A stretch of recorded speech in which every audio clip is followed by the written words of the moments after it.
First of all, I just want to be clear what I mean by modernity. You know me, I'm always going to go out of my way to define my terms a little bit.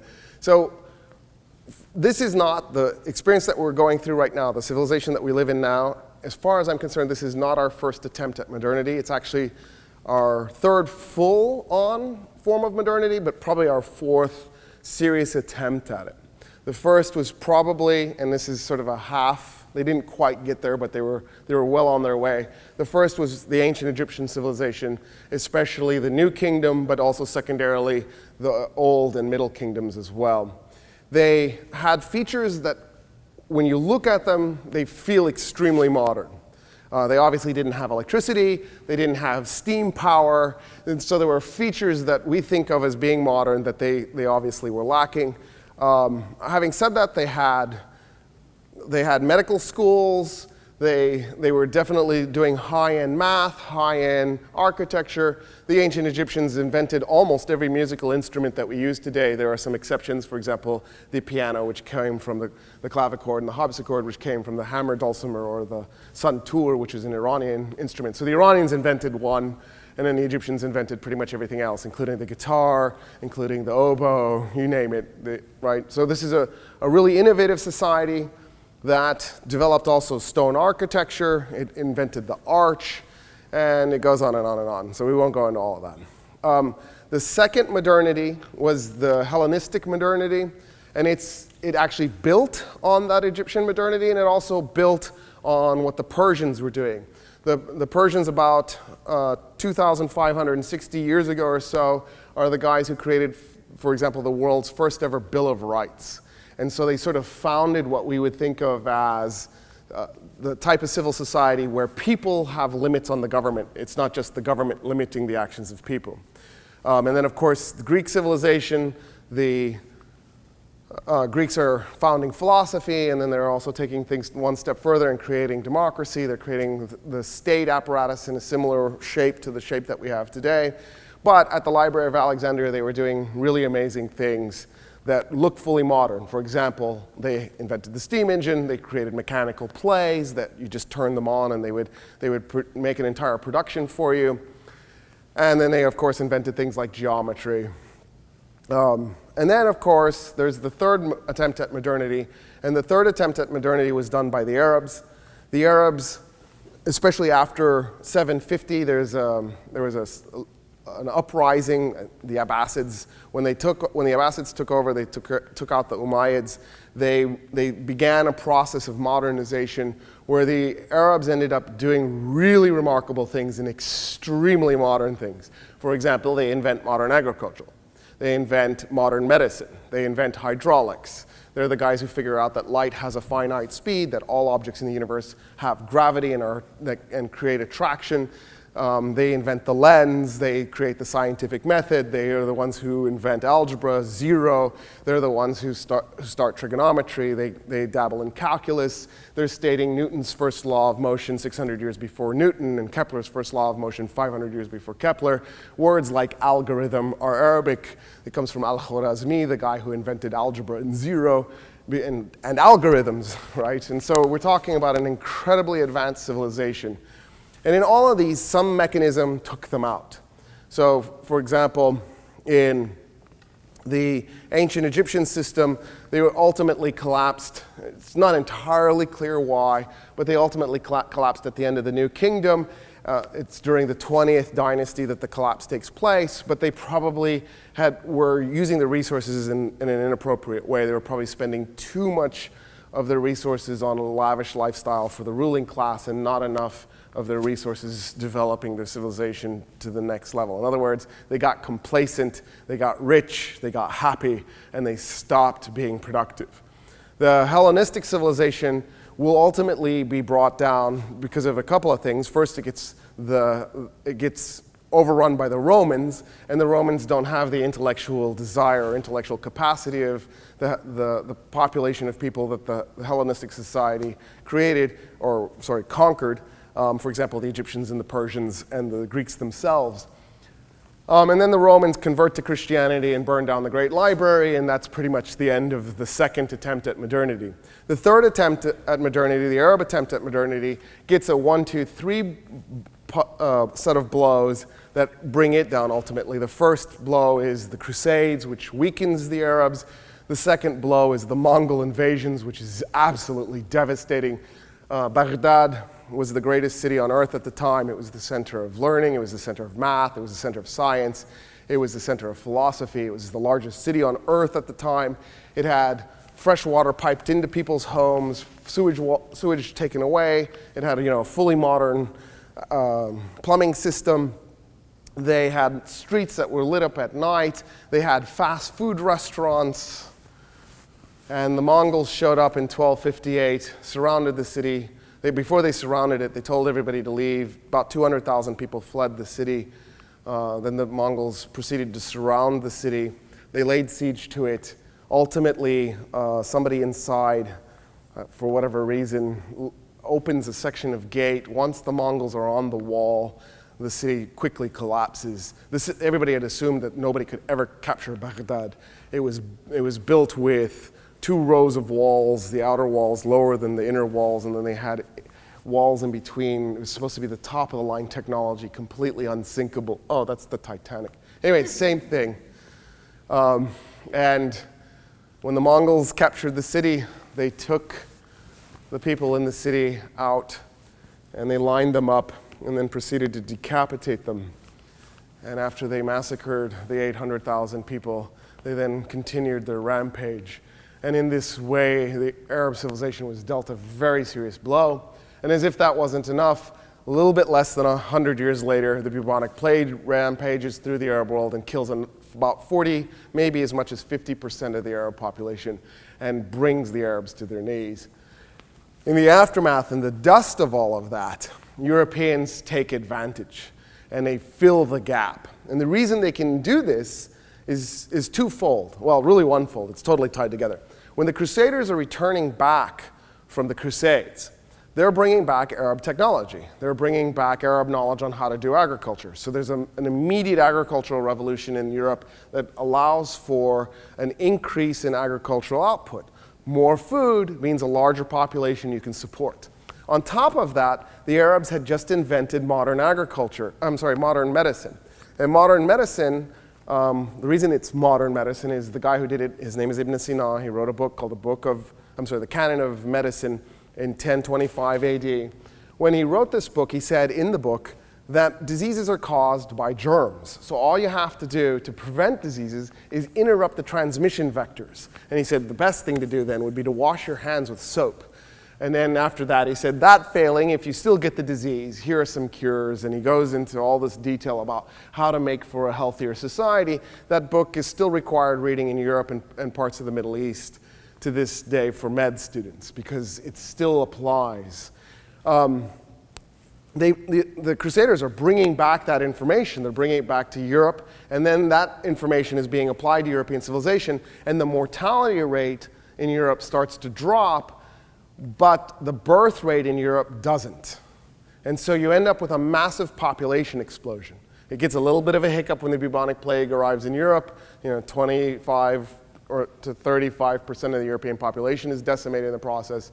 And then on the other side of it, European population starts to increase geometrically, and the technology that these Crusaders have brought back from the Middle East is taking hold, and the next thing you know, you have the Renaissance, and then the Renaissance turns into the Enlightenment, and before you know it, Europe has conquered almost the entire planet. Right? There are some pockets that don't get conquered, but it's pretty close. What I want to criticize, what I want to talk about tonight, is contemporary modernity. So modernity is usually dated as starting around 1492. There are historians who are going to quibble about the start date. I don't care. Pick a start date. We'll go with it. Like maybe if you're a political scientist, you think it's 1513, and maybe you're a religious person, you think it's 1517. Or maybe if you're really like the Roman Empire, it's 1453. Whatever date you want to go with, they're all going to be roughly around 1492. So just know it's somewhere around there, give or take a few decades. That modernity comes out of the Renaissance. In fact, the Renaissance goes on for another 100, 150 years, depending on how you date the Renaissance, right up until the Enlightenment kicks in, which is usually dated, again, there's going to be somebody who's going to quibble about this, but around 1650. Contemporary modernity, what I mean by that, which is what I want to focus on, is really the last 100 years of modernity. So you'll hear people say the modern tank. All tanks are modern. The tank has only been around since it first really saw full-fledged combat in 1917, so the tank has only been around for just less than 100 years, right? And modernity is 500 years old, so all tanks by definition are modern. What you mean is the contemporary tank, the tank that's been made in recent years. You don't mean the modern tank. All tanks are modern by definition. You see why I'm quibbling over this? I just want to be clear. So let's start with this thing. So one of the things that you'll hear from time to time, or you'll say it, or you'll feel it, is money is the source of all evil. So I want to just start with that. I want to start with that sentiment, that the dollar itself is the source of evil. The dollar actually isn't the source of evil by any means, but in any way, shape, or form. What it is it's a symbol for something that's actually very real and very tangible. People say it's not real. Why do we fight over it? It's very real and it's very tangible. What the dollar represents is time times energy. So when you go to work, you're going to spend time that only travels in one direction. So as you spend your time, like you are right now here, as you spend your time, you can't get that time back. It's gone. It's just vanished. So you should be careful with your time. It's something like if you made a mistake and you don't want to be here, you should go. You shouldn't stay here. And then it's times energy. And that, by energy, I don't just mean physical energy, I also mean mental energy. If you have a job that's very mentally demanding, you're putting energy into it. So the amount of energy you put into it times time should equate to some dollar amount at your job. Of course, it doesn't necessarily. Some of the hardest jobs that people will do, for example, block laying or pouring concrete or roofing, doesn't get a lot of reward necessarily, whereas it's entirely conceivable for you to come up with a job like say CEO of a major corporation where you spend most of your time golfing and having lunch and and wheeling and dealing and maybe not getting much done, and yet you get paid extraordinarily huge chunks of money. You can bankrupt your company and still walk away with an $8 million bonus, and you know what I mean, to break your contract so you can go on. So it's entirely, and wreck another company, it's entirely possible for us to quickly realize that even though time times energy should equate to some sort of return, it doesn't necessarily. All right, so the problem itself, the reason why money is such a weird thing is we've reified it. So we've taken, for example, a dollar bill, and we've made it into a real thing. It's an abstract thing. It's not actually my time times my energy. It simply is the representation of my time times my energy, and we've put so much value into it that it is so real that people will kill each other for it. It's become as real as this stadium is, or this, whatever this is, platform is. It's just that real, and we're just that fanatic about it. The reason that's important is because when we create our society, or we created this society, we made some decisions. The Wealth of Nations, written by Adam Smith in 1776, or published by Adam Smith in 1776, said, for example, that we ought to have a system where there's a lot less government interference in the economy.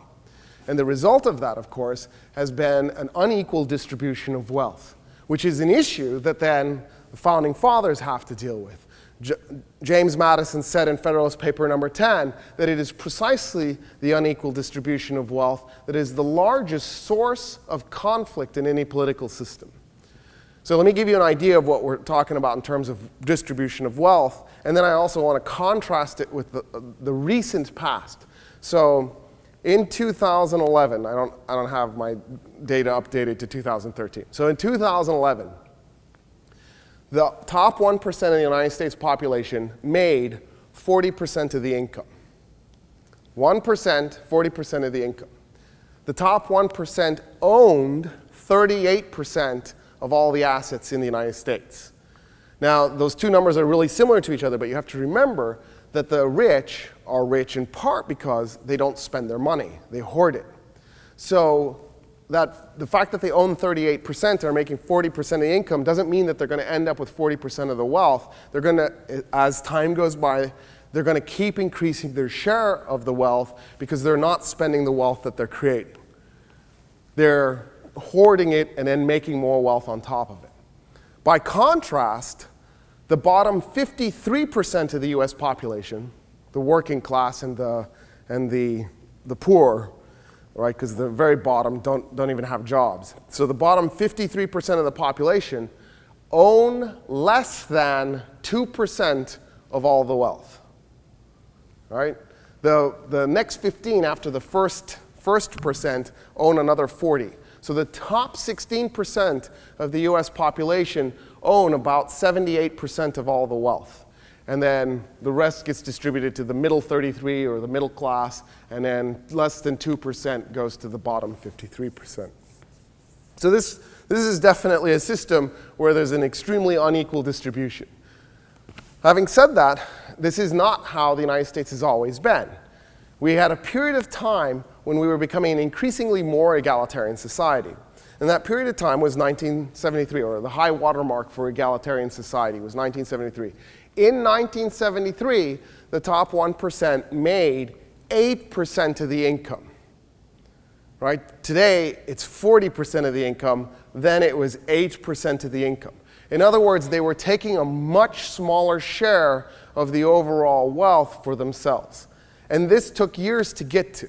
So let's talk about how we got to that point. The way we got to that point was unions.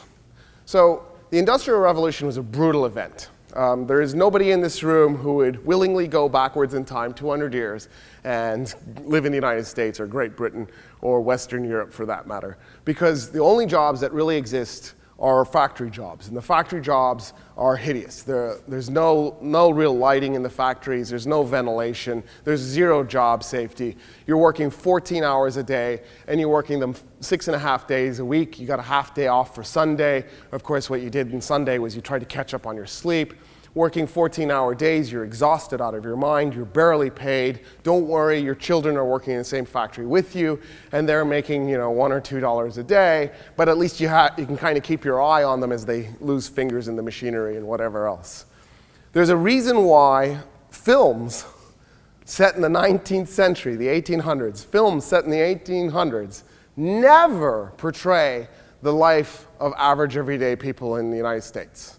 They always portray the two oddball situations. The West, where cowboys are shooting Native Americans, and the Civil War.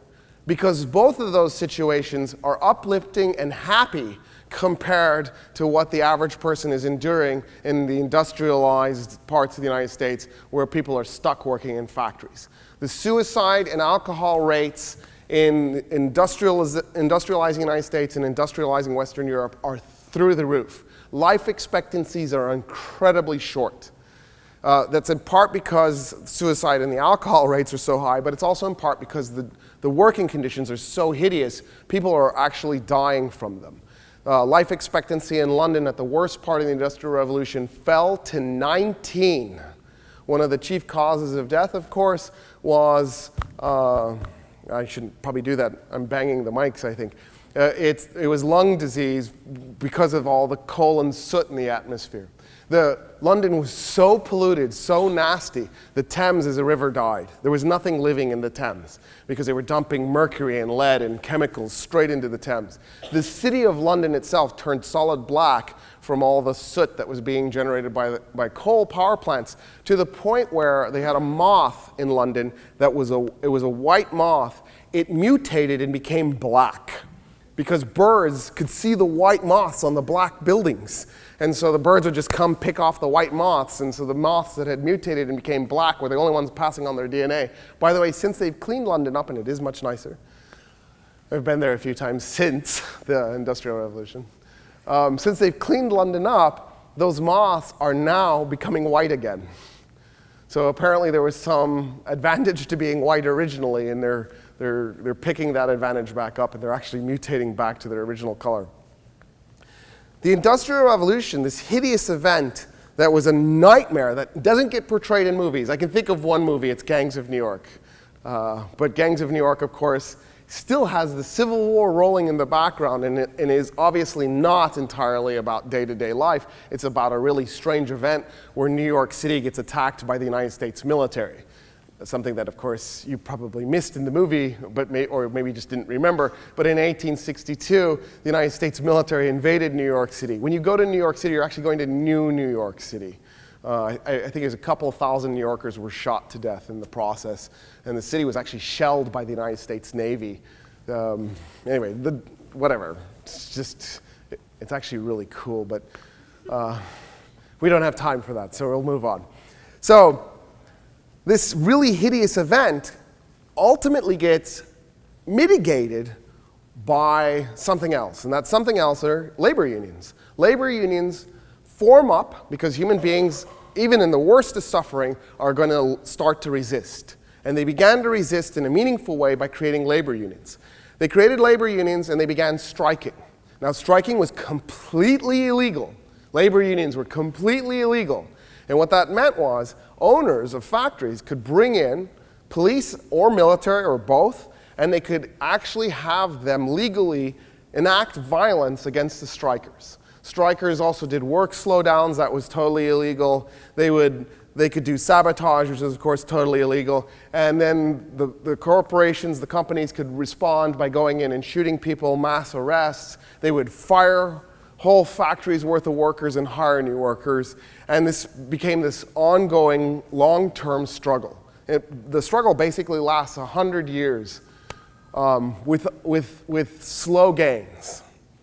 Those slow gains result in things like overtime, weekends, vacation time, job safety.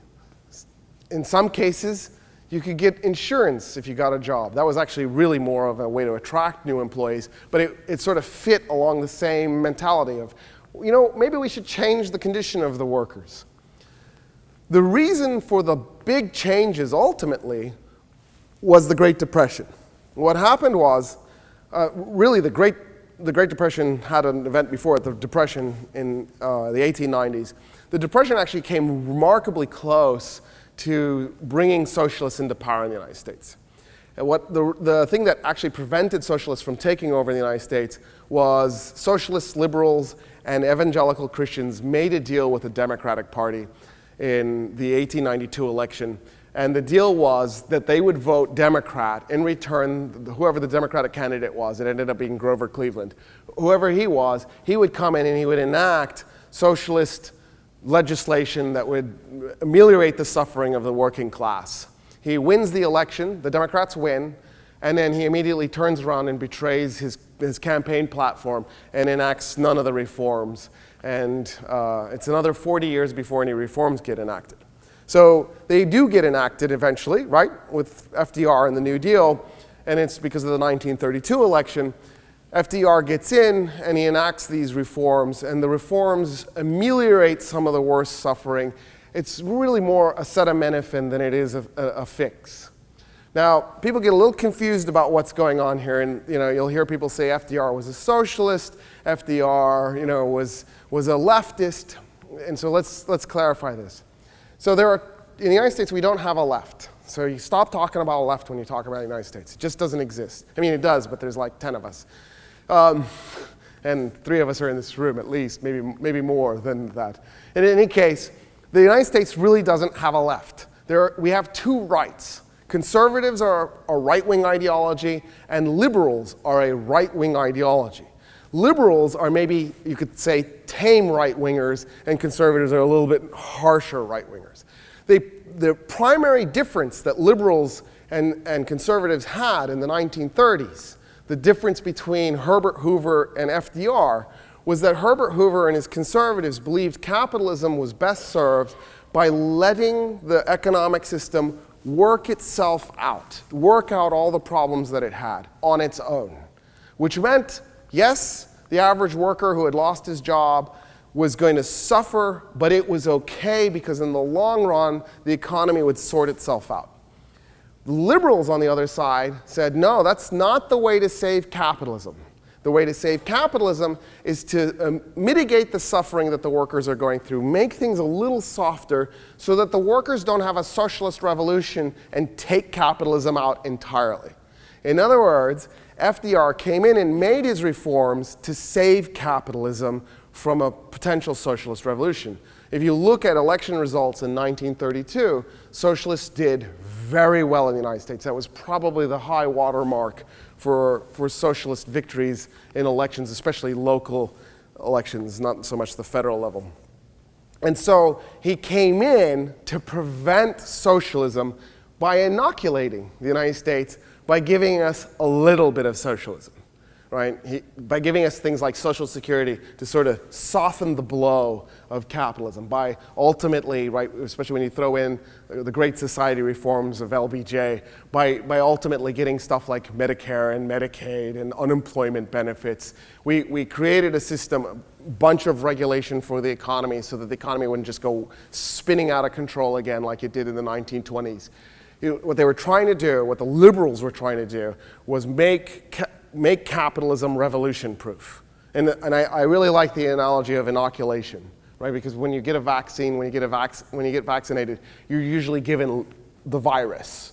And then it gives your immune system a chance to develop immunity because your immune system takes on the virus. So you can think of it that way if you want. I find it useful. So let's clarify what happened to cause the Great Depression, because pretty much everything we do now is based on what happened in the 1920s and then ultimately the 1930s. When most people think of the Great Depression, we think of something going wrong with industry. And in fact, when I used to teach high school back in the day, I had a high school textbook, a history textbook, that said that the cause of the Great Depression was ailing industry. Ailing makes it sound like industry is sick, it's dying. And the reality is there was nothing wrong with our industry in the 1920s. In fact, industry in the 1920s was in many ways at its high watermark in the United States. Obviously, the technology that existed at the time was nothing compared to what it is today, and we have robotics today, et cetera. But in terms of output and quality of products, the 1920s was an amazing period. What had happened was this. The United States was roaring, right? We had all these resources, all this land, all this fresh water, all this iron, and all these people pouring in. World War I breaks out. Our immigration rate prior to World War I was about 1 million people a year. I mean, people were literally pouring in. This was an amazing time period. By the way, our immigration rate's about 1 million people a year still.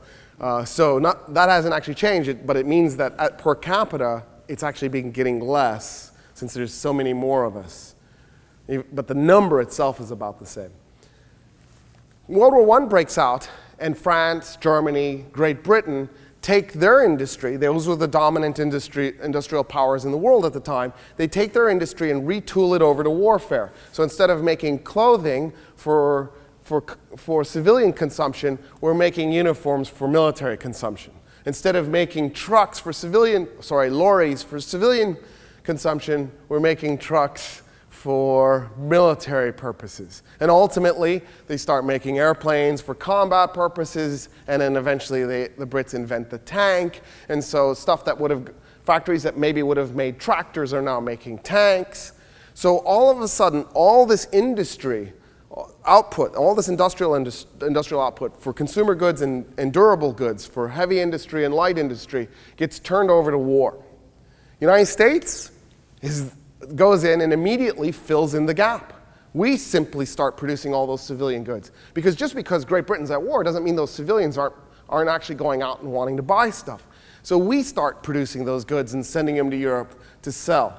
World War I ends, and all those European powers turn around and start producing civilian goods again. They switch their war industry back to civilian industry. And we don't leave. Once we were in, we weren't about to go anywhere. The reason that's good is it means there's a bunch of goods out there, which drives the price of everything down. So now more people can afford these goods. The reason that's bad is because if you have a bunch of goods out there and consumers aren't competing for those goods, the price goes down. Right? People get a little confused about supply and demand. There's no direct relationship between supply and demand.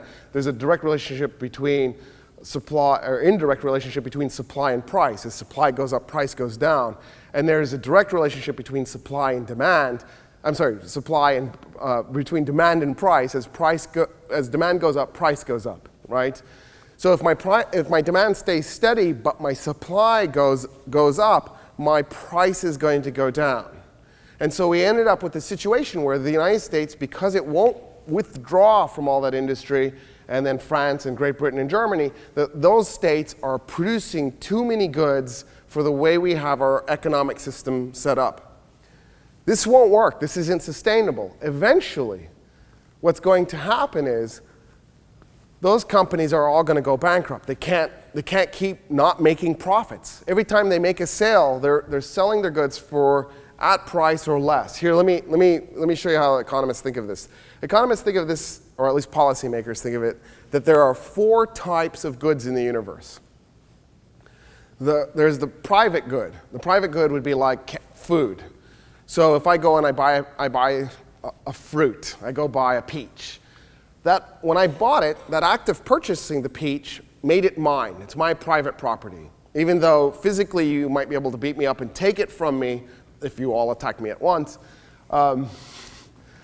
even though you might be able to get it from me, legally you shouldn't, right? It's mine. We've set that up this way. Having said that, when I bite into it, you can't bite into it. Well, you could bite into another part of it, but that's a piece that I can't bite later. In other words, it's a good that if I consume, you can't consume, and it's a good that you have to pay for, and the act of paying for it gives you legal possession of it. It belongs to you now, and so you can consume it. So that's a private good. Now, this jacket is a private good. While I'm wearing it, you can't wear it. I bought it. You shouldn't take it from me, right? It's a little bit less rivalrous. I'm not sure that's a word, but it's a word they use to describe this. It's a little bit less rivalrous than the peach because I could conceivably take it off and let you use it for now, and then you could give it back to me later. But while you're wearing it, unless you're really skinny, I can't also wear it at the same time. And even if we could both get into it, I bet it wouldn't be as much fun as you think. And so the reality is private goods are goods that you can't really share very well, and then there's this whole ownership part to it. The opposite, of course, are public goods. A public good is a non-rivalrous good, and it's a good that you may have to pay a fee to get a public good, but the fee is actually less than the cost you would have had to pay to create the thing. In other words, when you buy it, you're making a bargain. Somebody, either through government expenditures or somewhere along the line, somebody's actually put more money into the public good than you as the consumer are putting into it. So for example, a freeway.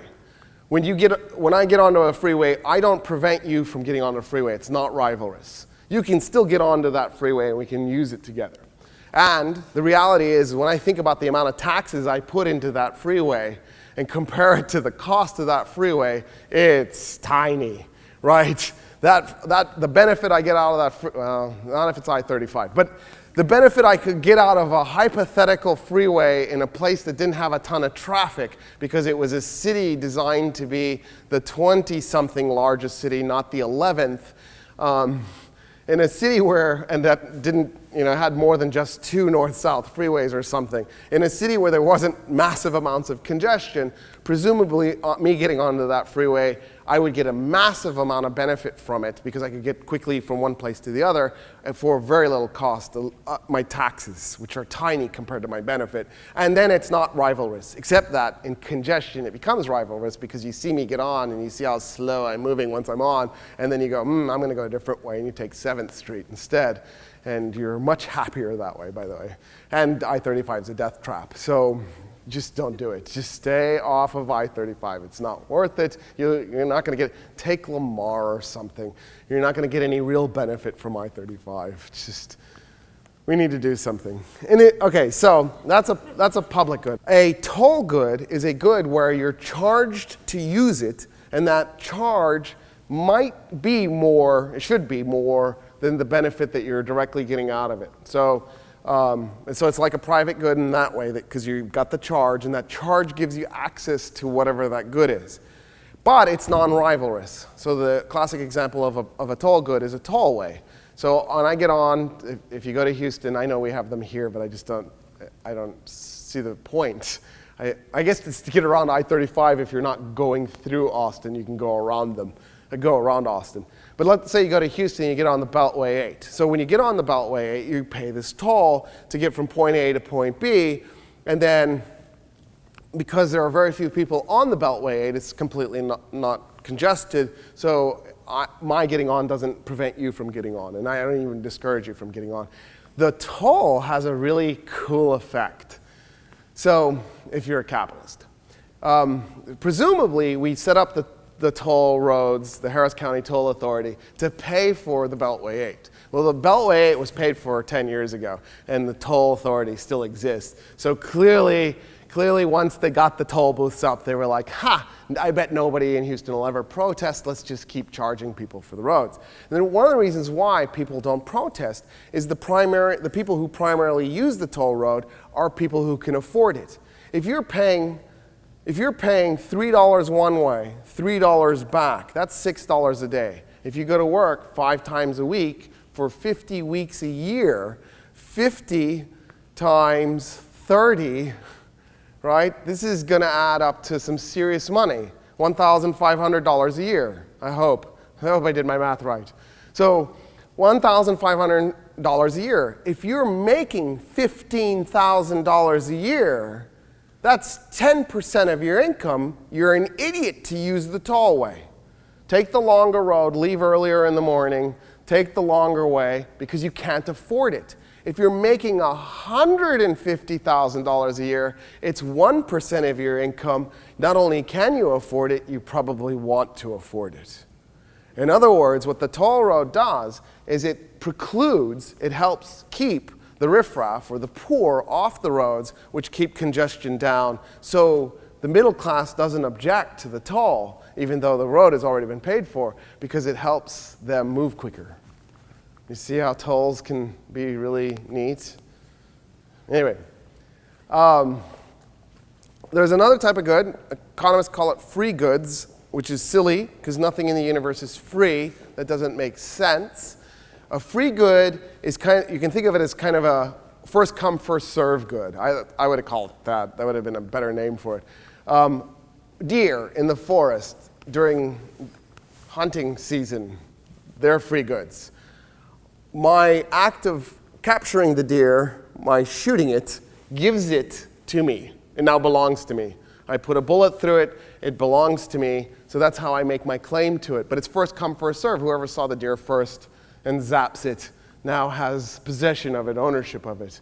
But so it's rivalrous in that sense, but it's not excludable because you can't before you shoot the deer, you can't go, oh, that one's mine, I'm shooting it. Because that's not how this works. You see, there are very few free goods, and it's a stupid name, so you can almost ignore those. All right, so back to private goods. So let's say I have a factory, and I'm making thingamajiggies in my factory. And they're coming out, and I'm really productive. I've got productive workers. They're not happy because I'm cruel, because unions aren't legal yet. So I have unhappy workers, but they're very productive, and they are unionized. And we're not doing 14-hour days anymore. Maybe we're doing 12-hour days or 11-hour days. And maybe I gave them Saturdays off or something in addition to half day on Sunday. And so things aren't as bad as they used to be earlier on in industry. So my workers are very productive. My industry is very productive. And I'm just churning out these thingamajiggies one after the other. Well, because the thingamajiggy producers in Germany are also doing this, in France they're also doing this, there's too many in the markets. So the price of these things is coming down. But it's not just that the price is coming down because there's too many. They're not really the customers aren't really having to compete with each other to buy them. So let's do fridges. So this is the age of appliances, the 1920s. It's when we first start really doing appliances on a grand scale. There were some appliances before World War I, but the big period for appliances coming into people's homes in large scale for the first time ever is the 1920s. So let's say I have this fridge. And this fridge, by the way, I've made it really good. It's a really nice fridge. It'll last 30 years. Not very energy efficient, but who cares? It's the 1920s. It's going to last for a really long time. And so when you come and you buy this fridge, I've eliminated you as a customer, because you're not going to come back for 3 decades. You're out of here. I've got all these fridges, and so do all the other companies that make fridges, because we're overproducing effectively. We're not actually. We're producing enough so that everybody on Earth could have them. The problem is the way capitalism works is the price we're charging is below the cost.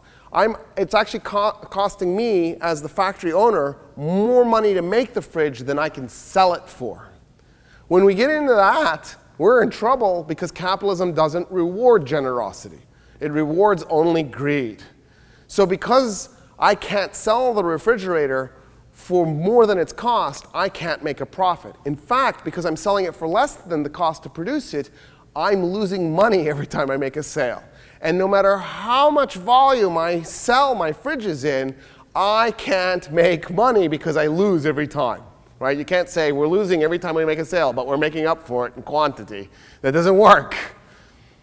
So I have a problem. But they had a solution in the 1920s.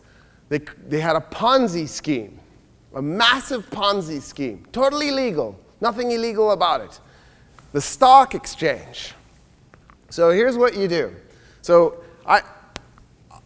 every corporation has to produce, right, a little bit of information about itself so that that corporation can be evaluated by people who are going to buy the stocks. So when you see what that corporation is doing, you can go, oh my God, look, high quality products, that's great. High output, that's incredible.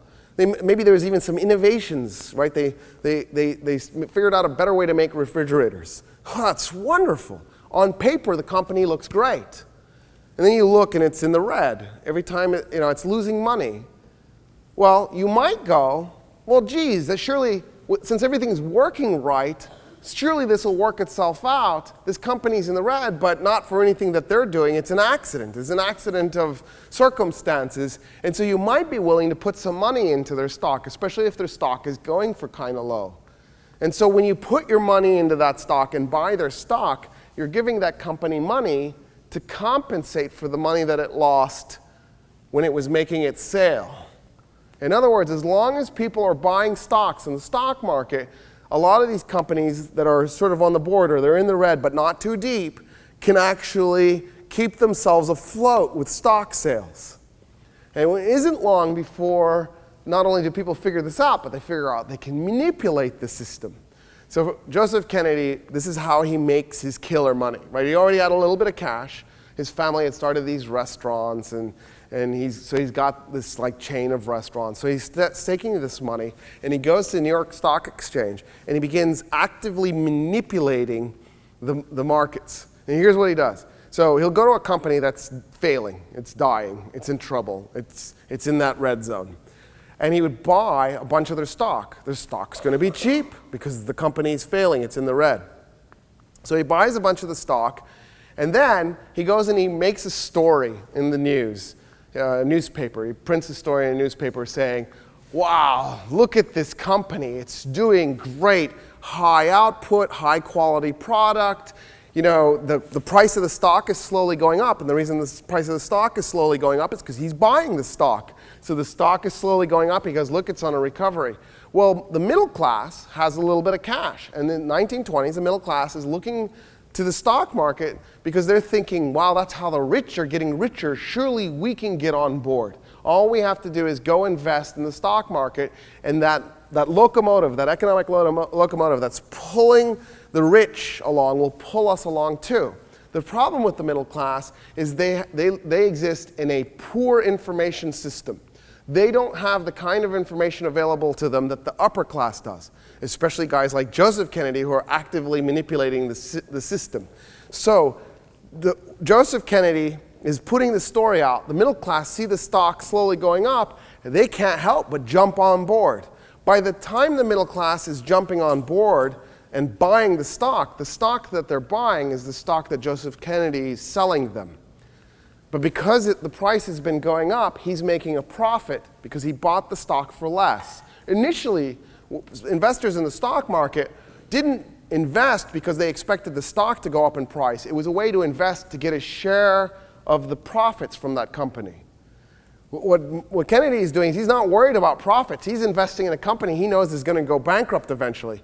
He's trying to manipulate it so he can buy the stock low, get the price up, and then sell and get out.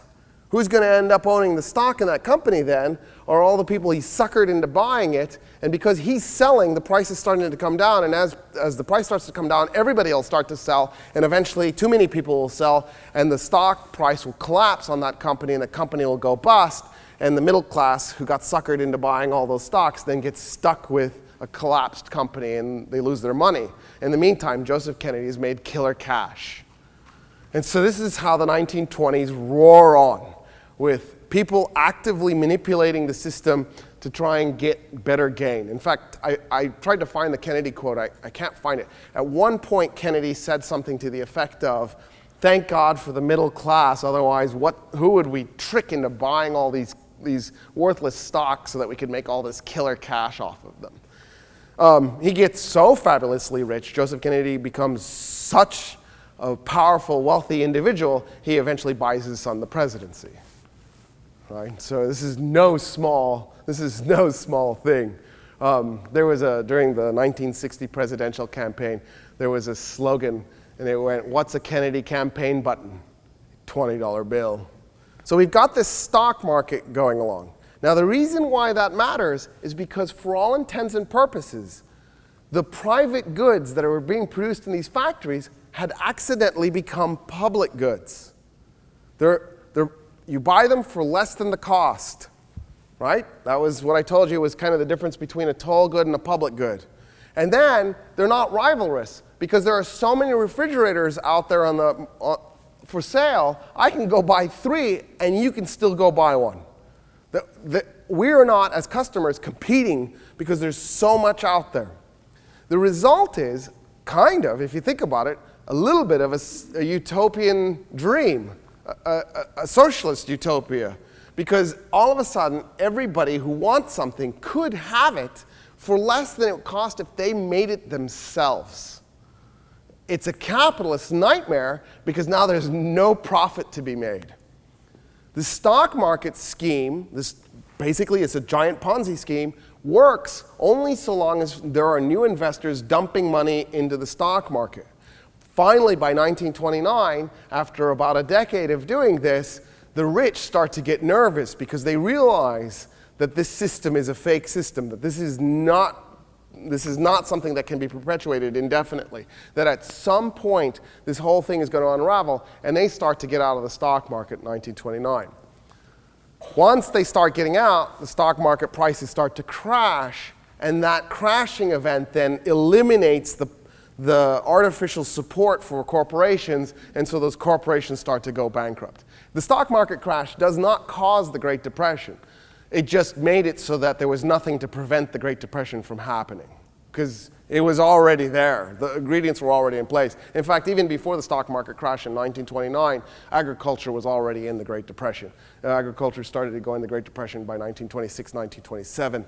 So that's probably another thing that pushed a lot of the rich to get out, was they were looking at agriculture going, well, it's already gone. It's just a matter of time before industry follows. I'm getting out now.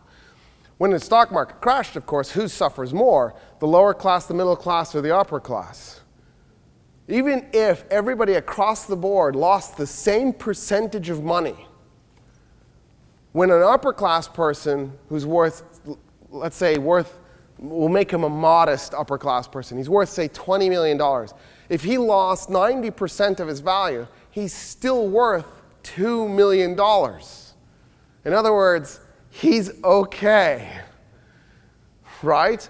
But if you're middle class and you're worth, say, $100,000, maybe you have $100,000 in your mortgage in your home, if you lost 90% of your value and you're now worth $10,000, you're not okay. You just lost your home effectively.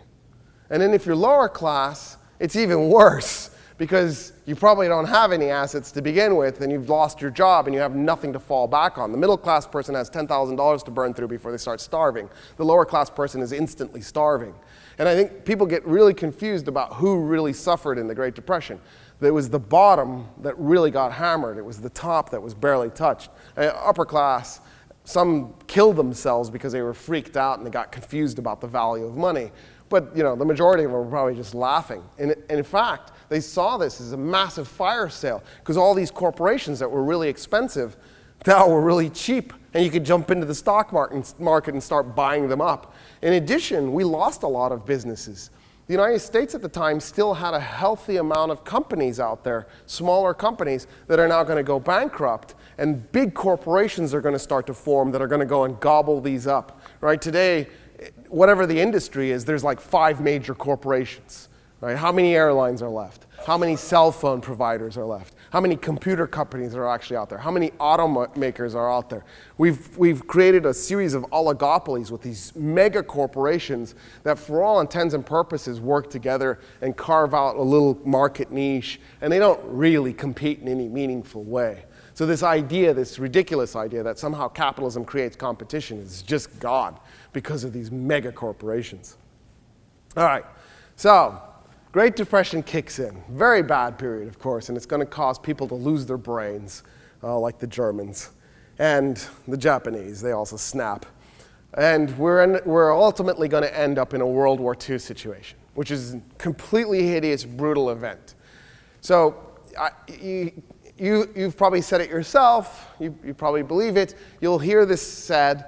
Wars are great for the economy. Wars are hideous for an economy. They're absolutely catastrophic. They cause recessions. They can cause depressions. There was one war that was good for the economy, and it was World War II. It's the exception, not the rule.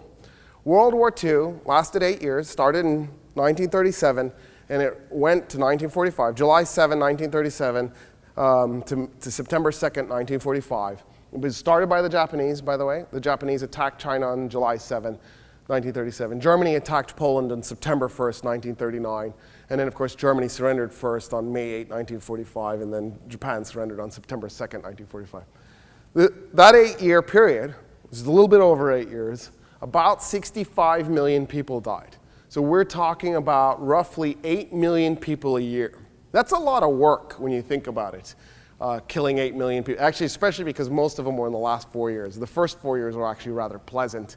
You're probably averaging 2 million a year. So the bulk of the heavy lifting was in the last 4 years. The last 4 years, probably talking 12 million a year, something hideous, something ridiculous like that.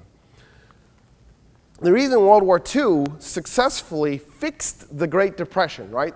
The Band-Aid that FDR, the acetaminophen that FDR gave, didn't fix the Great Depression. What it did was it just convinced people that the government was actually actively out there trying to do something, so you didn't have to have a socialist revolution because the liberals were taking care of it.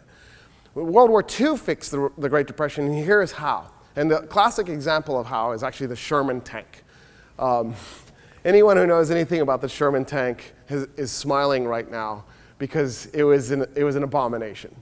The M4, and then later the M4A1, M4A2, M4A3, that thing was an unbelievably horribly designed vehicle. It had a really high profile, which made it easier to hit. It had really thin armor, so when it did get hit, it tended to blow up. They piled a ton of ammunition in the thing. There were accounts of Shermans going off for hours after they got hit. So it was like the 4th of July all the time, wherever Sherman was involved. And on top of it, they did have a 75 millimeter gun. There were some that had the 76, but most of them had the 75 millimeter gun on it, which is not a bad caliber, but they had a short barrel. And in warfare, size is everything. And so you want a long barrel. A long barrel allows you to put in a better shell, a shell that can have greater velocity, and it also allows you to get better range, better accuracy, and most importantly, better penetration. So when the Sherman would face against the Panther, the Department of War, that's before we were pathological liars. We were already liars in World War II, but not pathological, right? We can't ever say the truth. Today, it's the Department of Defense. It should be called the Department of Offense. This is like 1984 doublethink at its best. Back then, it was called the Department of War, so we still had a hint of honesty left in us. The Department of War put out, for the military, a stat on how many Shermans it took to take out a German Panther. It was 5. And the thinking went like this. You would bring your 5 Shermans at the front of the German Panther, and as you're coming up, right, the German Panther had a 75 millimeter long barrel gun, and then it had really thick armor. The American 75 could not penetrate the front armor of a German Panther. The German Panther, with its 75 millimeter long barrel gun, could easily penetrate the front armor on a Sherman. So as you're coming up, the front middle Sherman's going to go instantly, like boom, right? And then the German tank has a choice. It can turn left, it can turn right. It's got to pick one direction. So you turn, take out the next Sherman, boom, one shot. That's all. You just got to hit. Maybe a couple of shots to zero in on the thing, but once you hit, boom, for hours. And by the way, we sold these as Lend-Lease vehicles to the Russians and the Brits. You know what the Russians called Shermans? A coffin for 5 brothers. The Russians, because the Russians would just get randomly assigned, they didn't even bother training their tank crews because they were so desperate. So they would just get randomly assigned a vehicle. They would show up and they would be like, okay, you're a tank crew. Tank crew? I don't even know how to run a tank. That's fine, you'll figure it out. And then they would just, okay, T-34, T-34, T-34, Sherman. And that guy, that crew of 5 men are now crying because they know they're dead. Right, that you're better off in a Russian tank. But by the way, Russian tanks were just straightforward designed. The T-34 came equipped with a sledgehammer because it was so hard to shift. Sometimes the driver had to take the sledgehammer and pound the shifting mechanism, you know. So just to put in perspective how bad the Sherman must have been. So I've got 2 flaming Shermans. Now I'm turning again because the Shermans are fast. That was one thing.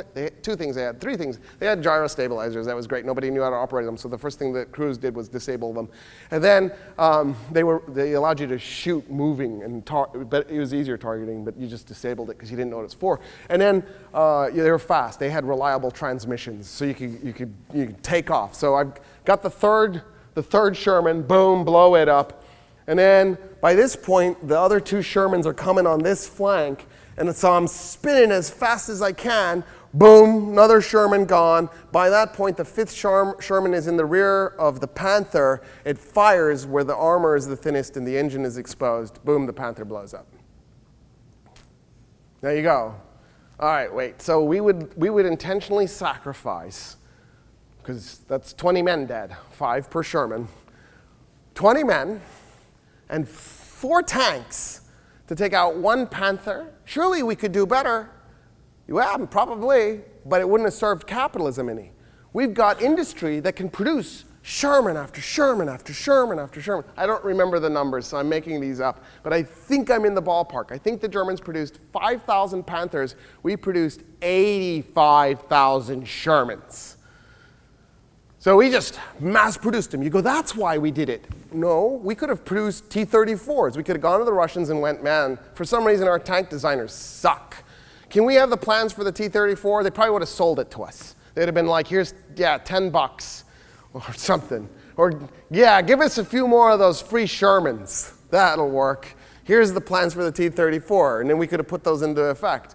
The Russians did they figured out a great use for Shermans. They had smoke dispensers on them. The Russians didn't even bother putting mini smoke dispensers on their own tanks. So they could go into battle firing smoke, and then when they got hit, boom, and there's even more smoke. And so if you're attacking, you want lots of smoke in the field to you mess up the defender's ability to shoot at you. So you just send the Shermans out first, popping smoke, and then when they get hit, they produce even more. It was perfect. It was Russian smoke. It was genius.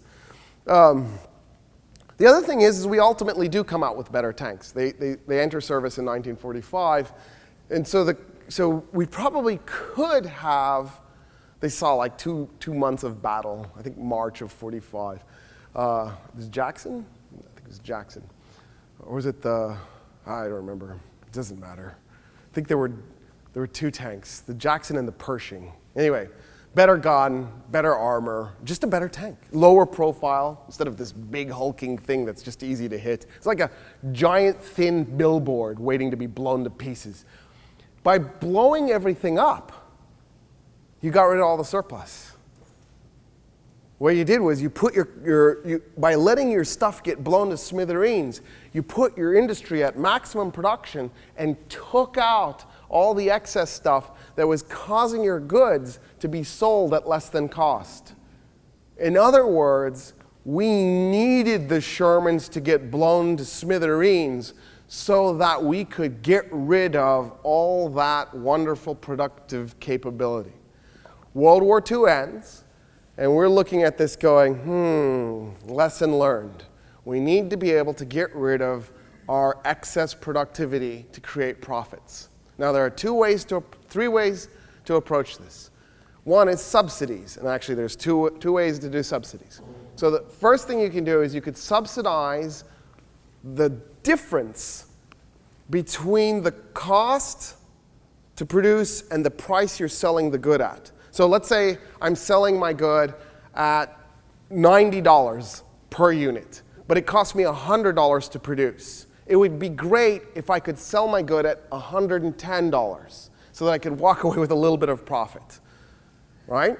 I'm selling it at 90, it costs 100 to produce, so I'm losing $10 every time I sell it. I'd really like to sell it at 110 or more so that I could have a little bit of a profit. What you could do is you could have the government step in, and you could say, the government could say, we'll pay you that 20 bucks. You keep producing at the rate you're producing, and we'll cover your $10 in cost and give you $10 in profit, and you can walk away with something in your pocket. And that's what most European states decided to do.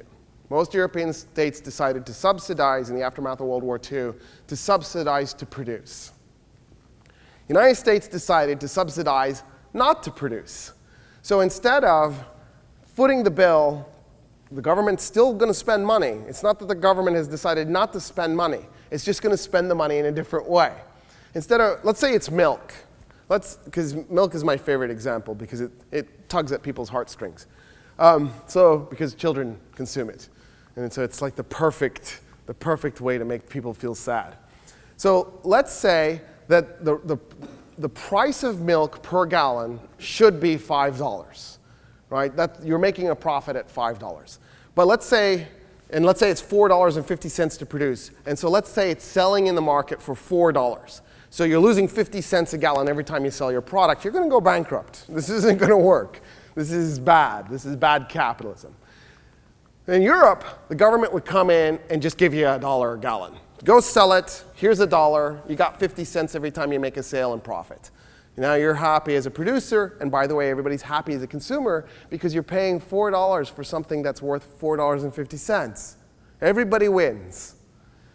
In the United States, we did the don't produce subsidy. So what we did was we went and took a section of the farmers. We went, okay, you dairy farmers, stop producing entirely. You keep producing, but you guys stop. We'll pay you as if you did produce. We'll pay you per head of cattle, so don't go slaughter your cattle for beef, because that would drive the price of meat down. We don't want you to messing with the price of anything. We're going to go pay people not to slaughter their cows, too. So what we want you to do is you don't produce, but we'll pay you as if you did, per head of cattle. And you just keep producing.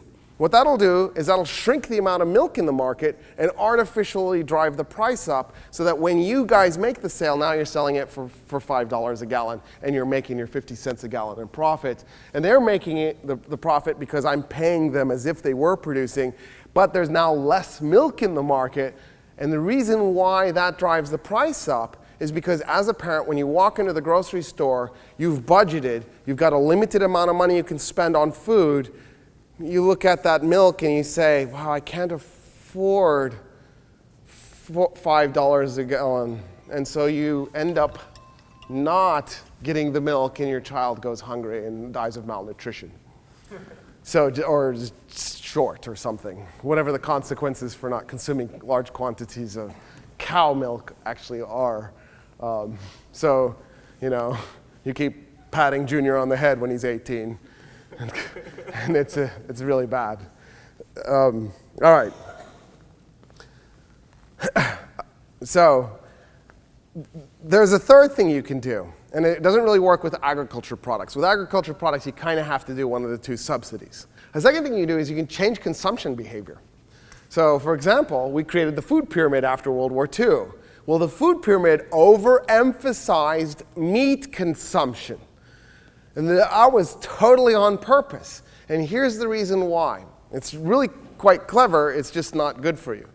Okay, if I have a section of land that I produce grain on, that I then turn around and take that grain and feed cows with, the amount of calories I will get for that piece of land are reduced to 10%. I will lose 90% of the calories. In other words, if I just fed you corn, you would get 100% of the calories. If I feed the corn to a cow, and then we kill the cow, and then I feed you steak, you'll get 10% of the calories that were available.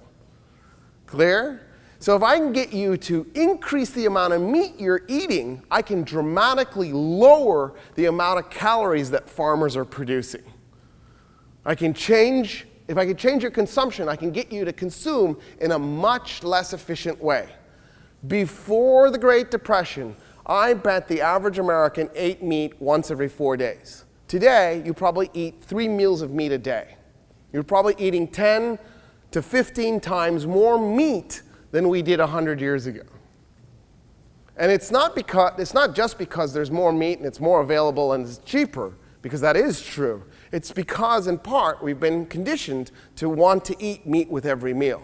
It's not actually natural for us. It turns out Homo sapiens sapiens, one of the reasons we have the big brain we had 2 reasons. One is we were primates that began eating a fair amount of meat. Right? So the way you can compensate for that now by lots of great soy products, and there are ways to be a vegetarian. All the vegans I know eventually become meat eaters, so I'm not sure that works. But there are ways to be a vegetarian and totally get away with it. I have bad news for vegans. Animals are involved in all food production, right? Like if you eat anything like that's fruit, a bee pollinated it, a butterfly pollinated. Anyways, so. I think there's nothing you can actually eat if you don't want animals involved. So just throwing that out there. But you could totally be a vegetarian in today's society because there are ways to create alternatives to animal proteins. Having said that, 100 years ago there weren't. Homo sapiens sapiens did 2 things. One, we switched over to consuming a fair amount of meat, and by a fair amount of meat, maybe 1 meal of meat every 10 days. And we began using fire to cook our food. If you use fire to cook your food, you can actually increase the amount of calories you're getting out of your food.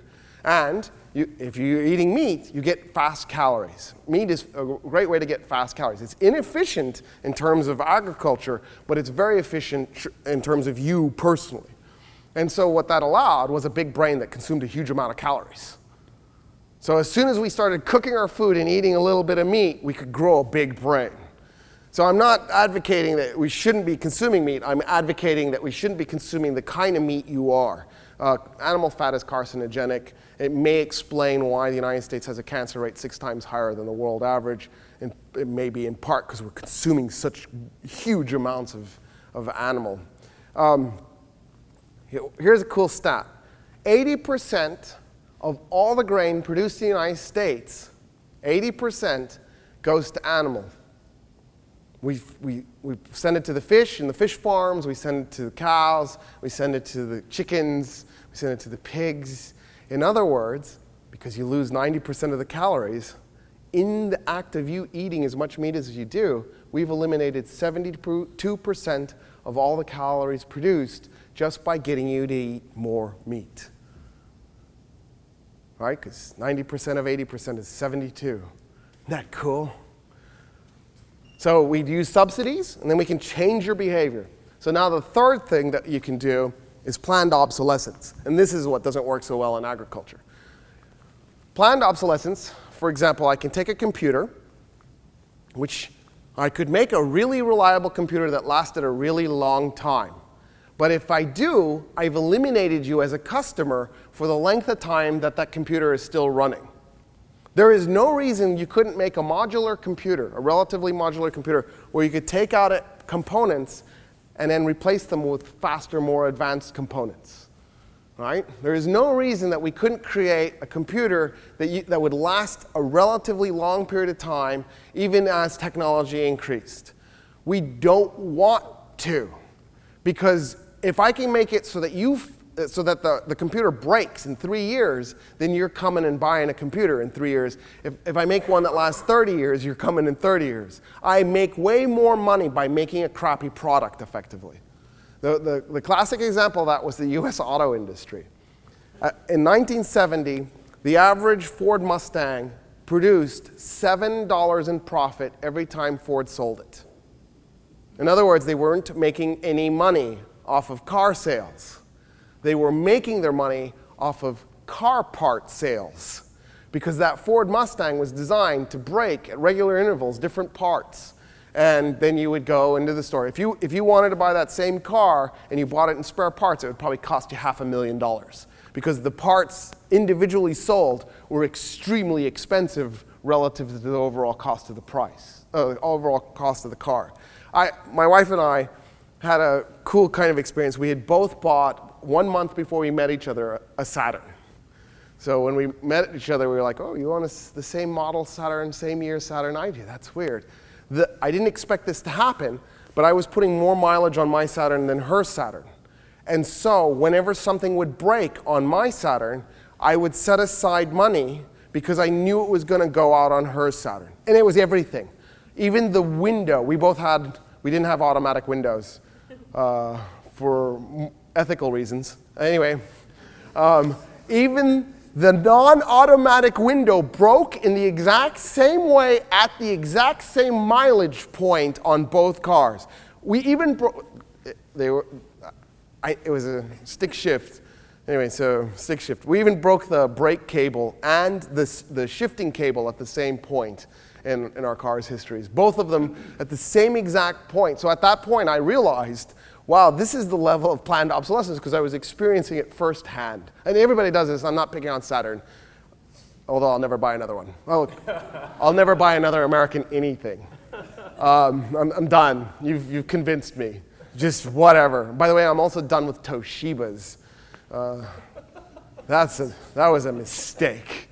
I'm not really happy with Dell either. So just so that Dell, Michael can know what I feel. All right. Have you guys noticed? Doesn't it seem like the quality, the reliability of computers is going down? Like, yeah, they're fast, but you can't use it because it's going to crash. And it just seems like this is consistently getting worse and worse. I'm becoming more and more reluctant to go buy a new computer every time I get to a point where, like, the keys are falling off and there's no plastic on it anymore because it's been dropped so many times. I'm just like, no, it still works. I can get a little bit more out before I have to buy another computer that's of lower quality. It's faster, but lower quality. The other thing you can do is perceived obsolescence.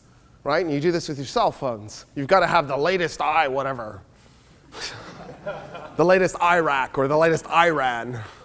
And you go running out to the store and you buy it, and there was nothing wrong with the old one you had, but you have this sense of, no, I need to have the latest, even though the one that you had was crazy. If you could go back, how crazy is this thing? If I could go backwards in time to just World War II with 2 of these and a way to hook them together. So I need like cell towers to come with me.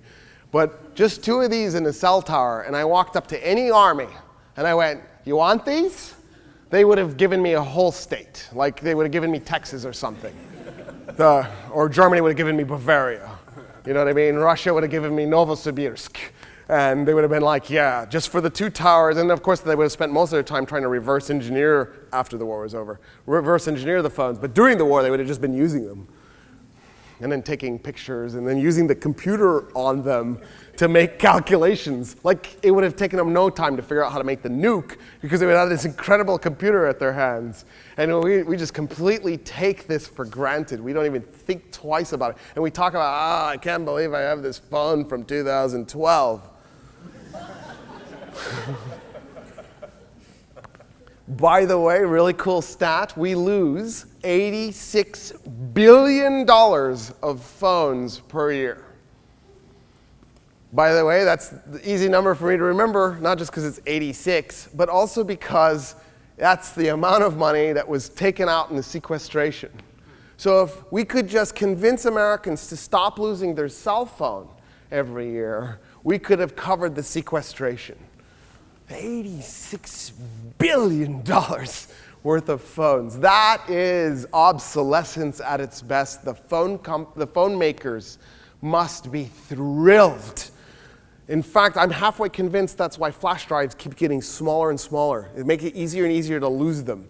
You know, right? I want a big, bulky flash drive that I can't lose because it's like this massive thing that I plug into my computer.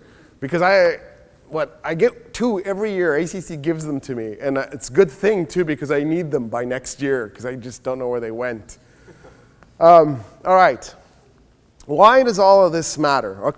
Besides the fact that we're running out of resources, because we totally are. The People's Republic of China, just to give you an idea of where we're at, has decided that it is no longer going to export its rare earth metals. It's going to only use its rare earth metals in its own industry. People's Republic of China, I believe, is the largest, I'm pretty sure, it's the largest producer of rare earth metals. So when you know you're in trouble when the largest producer of rare earth metals is going, oh, not selling those to anybody anymore because we're running out. So we're running out of petroleum. By the way, I know you're thinking, oh, we'll come up with an alternative energy. That may be, but where are we going to come up with the alternative plastic? Where do you think we get plastic from? We get it from petroleum.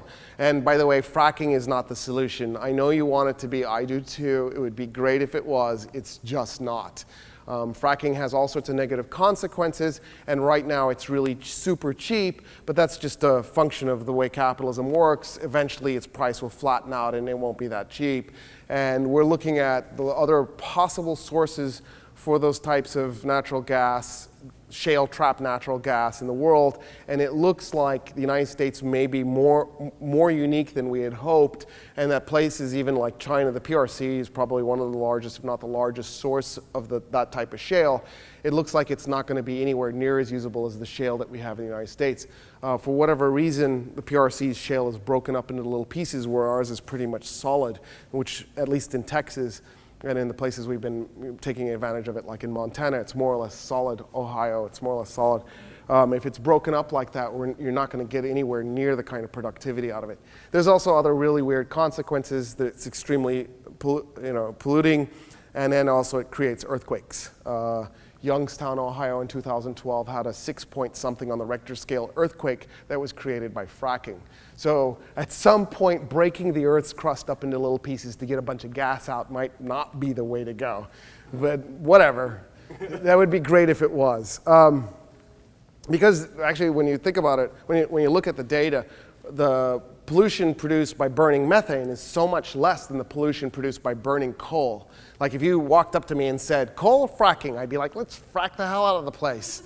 Because coal, for one of the things that it produces, is massive amounts of radioactive material. By the way, I'm pro-nuclear, which will freak some people out. And you know what made me pro-nuclear? Nuclear. God, Bush got into my brain. Oh, you did it. You gave me a picture of Bush earlier today. What made me pro-nuclear was Fukushima. You go, wait, how? That was a disaster, almost as bad as Chernobyl. By the way, I was irradiated by Chernobyl, and it didn't do anything. So I'm fine. What are you talking about?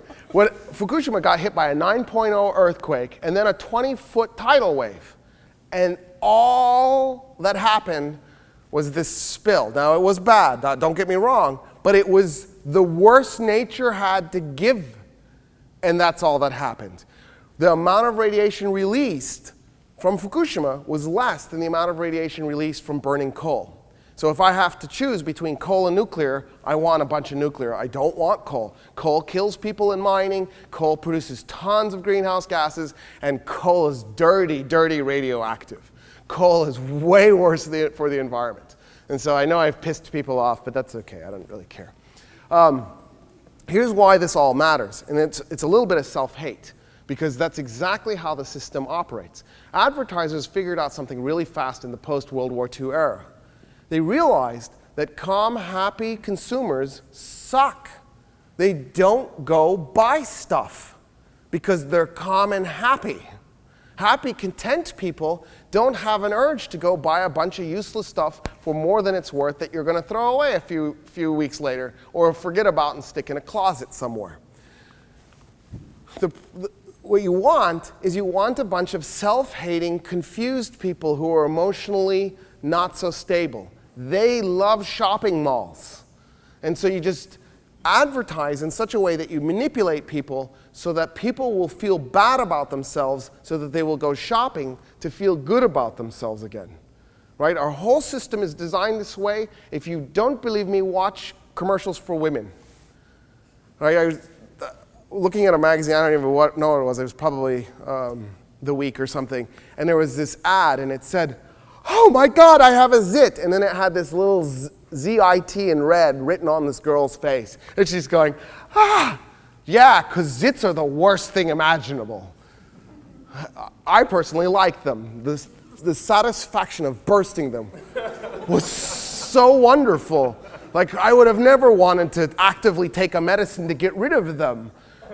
I don't understand. But the way what you do is you make a person feel like crap, especially women, about their face, about their boobs, about their nose, about their butt or thighs or whatever, and then they'll go spend tons of money and tons of time, by the way, trying to fix their ugliness, which is not actually ugly, except that we're conditioned, women are conditioned to think they're ugly. I bet you a lot of money guys think you're hot without doing anything. It's you who have gotten screwed up and think you have to put I don't know, weird clown makeup stuff all over your eye or something so it looks like somebody punched you recently. And all the other things that go along with that. So we got a system of a little bit of self-hate going on. But it's actually worse than that, because think about what you're doing. So you buy bottled water. Bottled water is like the quintessential high point of stupidity. I don't mean to pick on anybody in here, and people are pushing their bottle aside. but it is, and here's why. First of all, water it's not free, but it's really shockingly close, right? If you just put a little filter on your faucet at home and turn it on, relatively speaking, you're paying a shockingly small amount of money for that amount of water. When you go to the store and buy bottled water, you're actually paying more per gallon than gasoline. So you're in the zone of, that's weird. It's more than soda, right? When you go to the soda machine, the bottled water is $1.15, and the really toxic can of soda is 85 cents. And you're like, why? Surely all you had to do to get the water was take a bottle and then open a faucet, because that's all they do. There's no regulation for bottled water. There is regulation for city water. So there's probably not even a filter on the faucet. They just probably open, if you put a filter on your own, and then now we've got all these bottles that you're throwing away, which are made of plastic, a non-renewable resource. I never got this. You're worried about filling whole landfills. Who cares about filling landfills? What about the resource you can't get back out of the landfill, right? Plastic biodegrades over time, given enough time. So we throw it away. In 20 years, when we're digging these landfills back up, trying to get these resources, we're not going to get 100% back because some of it's biodegraded. Some of the metals have rusted or oxidized. And, right? So we can't get 100% return back on these things that we've thrown away. We've lost them. But here, you go to the store and you buy this bottled water for $1 or whatever. That was worth 10 cents. You drink it, which is great because it's good for you. Water is good for you. Not that water, because it's got BPA in it from the bottle. But that's because you live in the United States. Europe has banned BPA, but we still drink it, which is great because it looks just like estrogen. So your body thinks you've got a bunch of estrogen, which of course then causes all sorts of health effects, no matter what gender you are. It's because it's not actually estrogen. Your body just thinks it is. So it's BPA. It's really toxic. You drink this, and then you throw the bottle away. Or you go and you buy a brand new computer, and in a few years you're tossing the computer away, or recycling it or whatever, or your cell phone. If you're recycling your cell phone, this is what that looks like. They take the cell phone, they fly it to a third world country where small children break the cell phone apart for the valuable components in it, like the rare earth metals, and then sort those pieces out to be recycled, which is great. We should recycle. I'm just a little concerned about children taking extremely toxic stuff apart with bare hands so that you can have a bunch of cell phones. They die, but it's okay. It's just capitalism, right? They won't die right away. It's just their life expectancy has been dramatically shortened.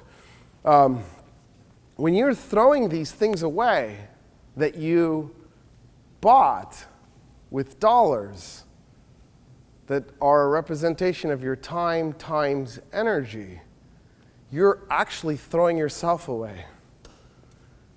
You're actually taking a product that you paid for with your life, because the dollar is your life. Don't be frivolous with dollars.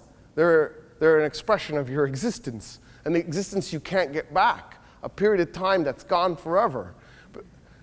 People get confused about this. The reason this stuff matters, the reason money matters, if a bank loses $20 billion, that's $20 billion divided by time and divided by the energy that was put into it. That was your hard work. This is real. Money is real. It represents lives. In fact, that's how insurance companies figure out your value. They multiply the amount of years you have left before retirement by your annual income, right? Because that's how you get represented in capitalism. The word capita means head. It's a head count event. A head count times your income, times the number of productive years of labor you have left in you. Well, I'm going to end it by saying one more thing about money and labor. So when we go to work, we're actually going to labor, because labor is the part that you do to survive. So labor is the period of time that you're at work where you're paying for your food and your shelter, right? Or think of Maslow's first two hierarchy of needs, whatever you're taking care of there. Work is whatever time is left over. And the way to think of this is works are things like buildings. So the workers who made this building, whom we'll never remember their individual names, we'll remember the architect who designed the building, possibly, but we won't remember the individual workers' names. But nonetheless, when they're driving by this building in a car with their family, they can bump their family members and go, I helped build that building. Work is something tangible, right? Labor goes the other direction. Labor is the stuff that you only notice when it doesn't happen. Labor is the survival stuff. So when you walk into the house and it's all messy, you notice it didn't happen. But when you walk into the house and it's clean, you don't notice it did happen. Right? Work is the stuff that you only notice when it happens. Labor is the stuff you only notice when it doesn't happen. In our society, because we're sexist, we have essentially assigned labor to women and we've assigned work to men. But here's what's really strange. We've also deindustrialized. The United States is deindustrialized. We don't make those high-end industrial products in the United States anymore. We do make buildings. We still do that. But most of the jobs that you're looking at down the road are service jobs. Maybe you'll be a teacher. Maybe you'll be in sales. Maybe you'll be a waiter or a waitress. Oh, wait, you're going to college. All right, so you're going to be a manager at Best Buy or a manager at a restaurant. You're not going to be the waiter or the waitress. Sorry, right? Because that's the jobs that are left in the United States. We've deindustrialized. The jobs where you create stuff are gone. So in effect, we've turned the United States into a massive labor event instead of a massive work event. And if you're poor, you spend most of your life laboring. If you're rich, you spend most of your time working. Those divisions totally get reflected through the way we do class. We treat class in a similar way that we treat sexism. We belittle the work that women do in the household, the labor. But we also do this with class. The janitor who's cleaning, we treat that guy like crap because it's service, it's labor. We don't respect it. But if the guy was an architect designing a building, you'd be like, that's super cool. Or an MD prolonging your life and your suffering and charging you a lot of money in the process. We think highly of that, even though that's technically still a service, but we still regard it as labor or as work because there's the surgery that the guy has to show for it.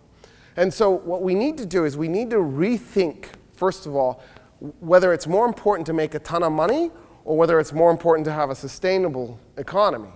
So we need to rethink how we do the economy. And then the other thing we need to do is rethink what we're spending our energy and our time and our resources on. We've got a finite amount of stuff, and we're running out of it at a really fast click. And the effects on the environment have become so tangible that they're completely not deniable anymore. Last summer, Greenland lost the top of its ice sheet. The whole thing. If you go look at a map, go Google this. If you go look at a map of Greenland, or not a map, a satellite picture of Greenland, it's not white last summer. It lost its whiteness. It's still got a whole lot of ice on it, but it's the dirty ice that was underneath the top layer. And so dirty ice is darker color. It's going to melt faster when it gets exposed to sunlight because it's going to absorb more heat. Whereas the clean ice is reflective. It's going to send most of it away. So in other words, Greenland's going to melt faster and faster and faster. We're going to start to experience the consequences of these types of events at a larger and faster rate. There are some positive consequences. The polar ice cap in the Arctic Ocean has gotten so small you can actually go around the Arctic Ocean now. You can circumnavigate in the summer. You can circumnavigate the Arctic Ocean. There's going to be new trade opportunities in the Northern Hemisphere, but at a cost for everybody who lives in a coastal area. Okay, so he's asking a question about point of no return, and he asked it in relationship to the debt and then the resources. All right, so we're in serious trouble in terms of debt. What Adam started off by talking about was that, Ronald Reagan came in, made all these cuts to taxes, and then jammed up military spending. So what ended up happening is he started accumulating a really large debt. When Reagan took over, we had $500 billion in debt, and when he left the White House, we had close to $4 trillion in debt. So basically, it took us 200 years to create a $500 billion debt, and then it took us 8 years to create another $3.5 trillion worth of debt. So Reagan is really bad if you like balanced budgets. And then, of course, Senior added a bunch. Clinton added a little bit more. He slowed the debt rate down. And then Junior came in and then spent like there was no tomorrow and blew the debt ceiling to pieces. And then Obama's come in. And he's spent a lot. In all fairness to him, a lot of that is interest on the debt that had come into effect before him. And then he's also had trouble getting anything through Congress. So even though I have serious problems with Obama, I can't blame all of that on him. Having said that, this isn't sustainable.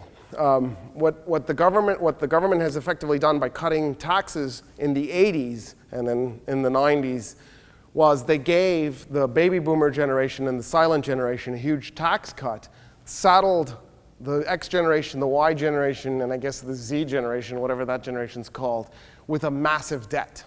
That debt, because it only grows, it doesn't shrink. We're adding $1 trillion a year to the debt right now. And every year it'll get more. Like it's $1 trillion this year, it'll be 1.1 trillion probably next year. That debt will get to a point where our credit rating will go to hell and we won't be able to make the interest payments and we'll go bankrupt. The point when that happens is in a little bit of doubt, but not much. The current estimate is that we will hit that dead end in 2035. If we massively cut a bunch of spending and then raise taxes a fair amount, you could push that number out. You can maybe get it to 2038. If you did it really aggressively, you could get it to 2040. But in other words, we are eventually going to get to a point where you as a generation are going to have to decide whether you're going to let because they're gone, right? The baby boomers are starting to retire. The silent generation's already retired. The greatest generation is mostly dead. So you can't go get the money from them because they're either retired or dead. Or they're retiring. It's too late. Even if you raise taxes on the baby boomers, you've just got a few years left on them to generate the taxes. So you're stuck in they stole from you, right? By cutting taxes for themselves, creating a debt, they put all the money that they got back in tax cuts to you and then made you pay interest on it. So it wasn't just that they stole $8 trillion, they stole $13 trillion because now you had to pay all this interest on the debt. You had to service the debt. So it was mega theft, and it was really a bad deal, except that they're dead, so they don't care, and you've got the debt. So you're going to have to make a choice, and the choice is massive cuts in spending and massive tax hikes to pay the thing, or we go bankrupt. Now, knowing Americans, I know what we're going to do. We're going to just party until we implode. And sometime around 2035, the whole thing's going to completely unravel. And so I've just given up. Fine. I'm going to be close enough to retiring. I won't care, I guess. Except that I don't want to retire because that sucks. But anyway, whatever. You're hosed, but you don't care. So why should I care? In terms of running out of resources, if you asked me where we were 5 years ago in terms of petroleum, I would have said our run-out date is 2040, and I got that from oil men and the US government. The Department of Commerce, the Department of Transportation, and the Department of Defense got together and they did a study on how much petroleum was left, and by 2040, their estimate was that we would be producing about 40% of demand. In other words, 53% of demand wasn't going to be met. Even though that meant that we had half the oil that we needed, effectively we will have run out.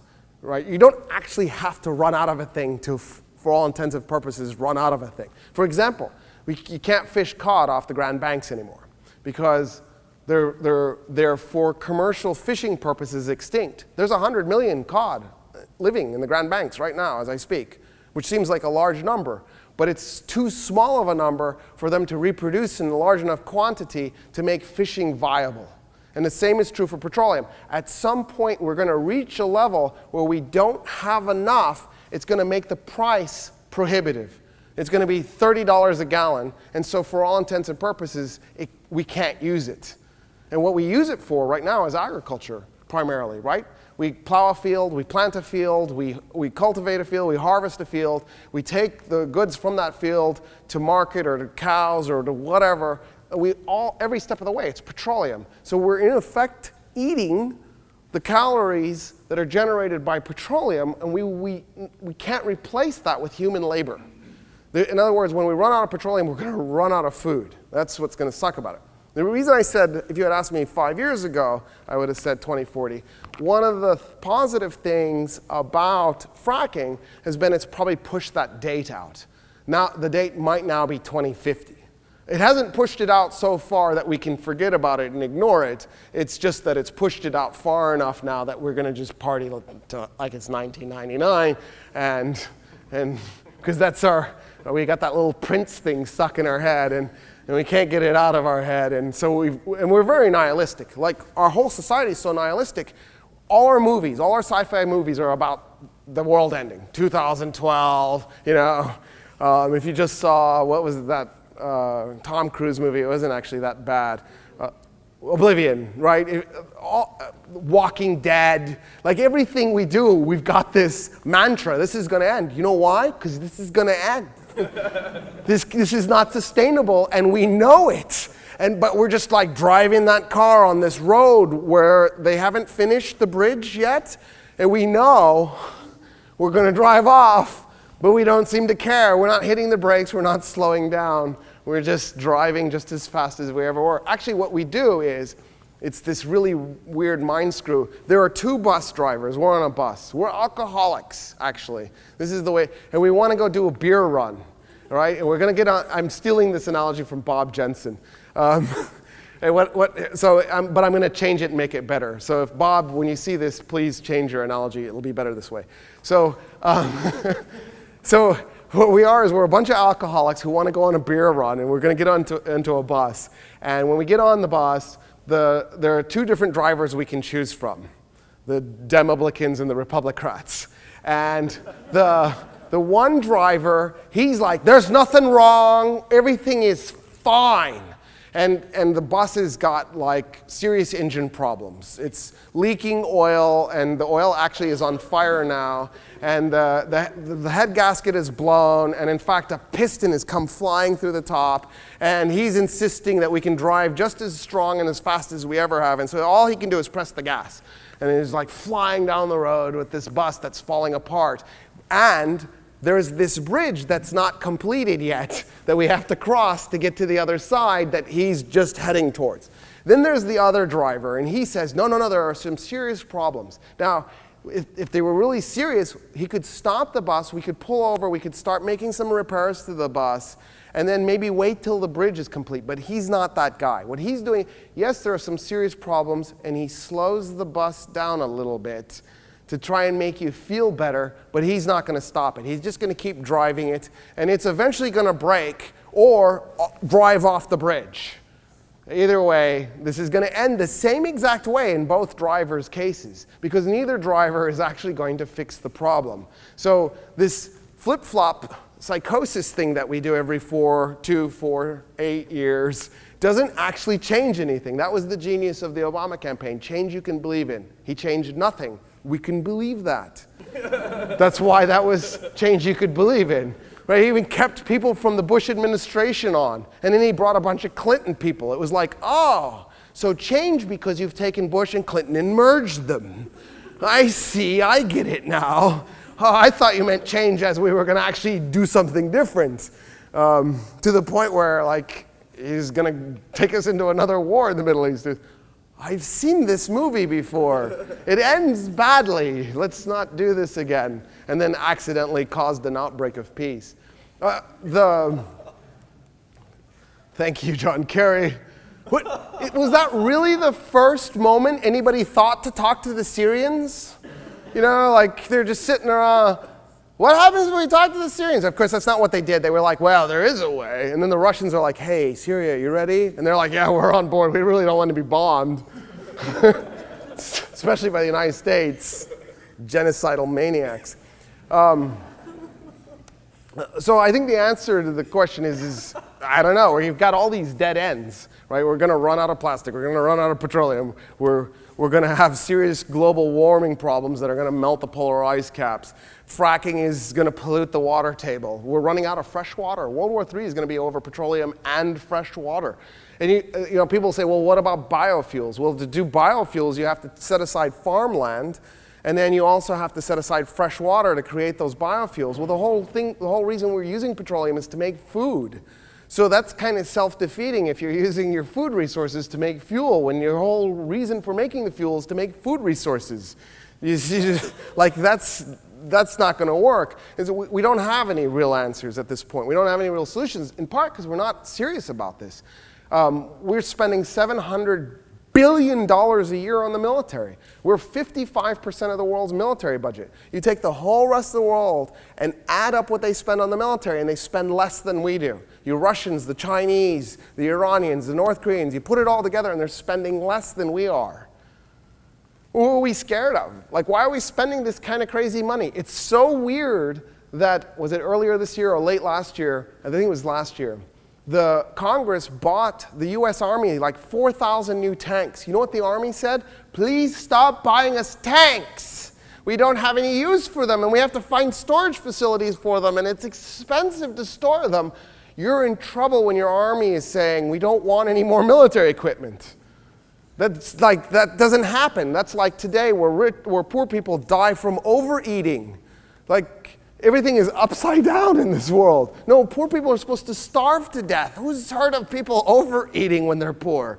That's only possible in late modernity, where military would say, please stop buying us equipment, and poor people eat to death. And so I think the answer is that all of these are going to come up, and they're probably going to come up, all these end points are going to come up later on in your life. And you know, it might be 20, 40 years out, but they're all coming up really fast. So we don't have a lot of time to start fixing things. So he's asking, what should you do as an individual, knowing all this stuff? The jobs out there suck, the economy sucks, and it's true. Okay, so let's start with the job thing. So you keep hearing, 80,000 jobs created last month, or 160,000 jobs created last month. Isn't that double plus good? And the reason I'm being sarcastic on the 1984 double plus good thing is because we add 150 to 200,000 people a year to the workforce, or a month to the workforce. So if we add 160,000 jobs and we added 150,000 people to the workforce, we really didn't add much in terms of jobs. So when you hear that number, immediately subtract at least 150,000, but maybe 200,000 people, because it varies from month to month. So if we add 80,000 jobs, we actually lost 70,000 jobs. That's how you need to think of it, because when you add 100, we're adding the 150 because of immigration and because people are turning 18, right? Or turning 24, like they've just, or maybe 35. They've just graduated from college and they're finally looking for their first job at 35, which actually isn't a bad strategy at this point. Take your time getting a college degree, because most of the jobs that are being created are service jobs like sales and restaurant. And I imagine most of you aren't planning to become a manager at a restaurant, like you had bigger dreams. If you want to be pragmatic, I actually don't believe in pragmatism when it comes to picking your career. I think that when you pick your career, you need to pick the thing that you have the most passion for, because it's something that you're going to do 50 hours a week, because that's the work week in the United States. Get rid of that 40-hour-a-week myth. That was 1973.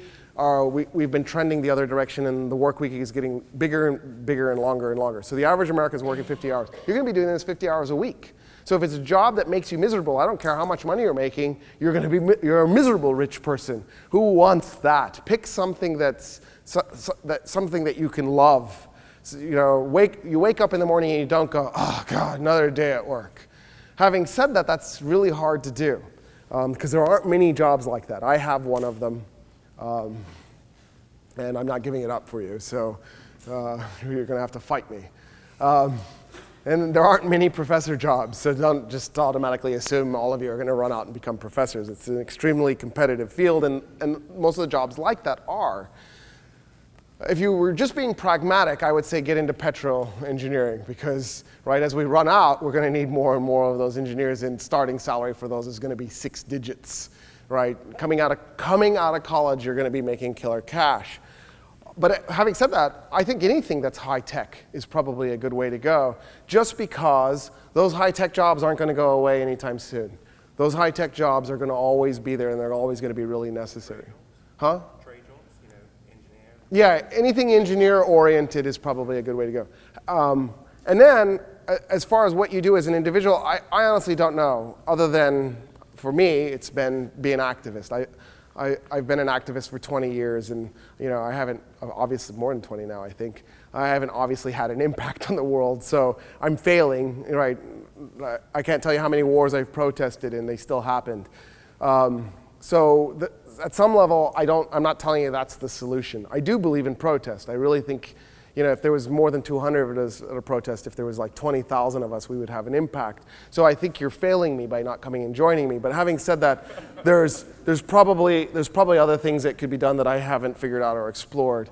It's naive and silly, I walk around the pinnacle flipping light switches off. If you see me ducking into a room, hitting the light switch, that's me, because even though I know it's a drop in the bucket, I think there's a mental way of being that you can take into every situation, that you can take into everyday life, that changes the world, even if it's a small thing. And I think, having conversations like this maybe helps, because either we've had this conversation or we've changed awareness a little bit, or nothing. Maybe it's just a waste of time, I don't know. I really don't have an answer for you in terms, but I wish I did. I think it starts with protest. Actually, it's almost the 2-year anniversary of Occupy Austin, and I drove by Town Hall on the way over here, City Hall on the way over here, and I was looking at the empty steps and feeling a little sentimental. And anyway, at the same time, the reason that Occupy failed was, and it failed pretty miserably. The reason it failed was because it failed to reach out to the middle class. I mean, it didn't appeal to the middle class, and so middle class cars just drove by. And there were probably a lot of middle class people who were driving by who are miserable in their job, know the same stuff that, that we're running out of resources, and weren't getting out in part because Occupy refused to take a political position, which is weird. Like, wait, you're totally a political event. Why don't you take a political position? And then they were doing drum circles and whatever else, and walking around with no shirt on or sparkles or whatever irritating, crazy, weird stuff. And then, but the weird thing about Occupy, and this was the beautiful thing about Occupy, and it was the thing that people screwed up about Occupy, is it was totally a democratic event.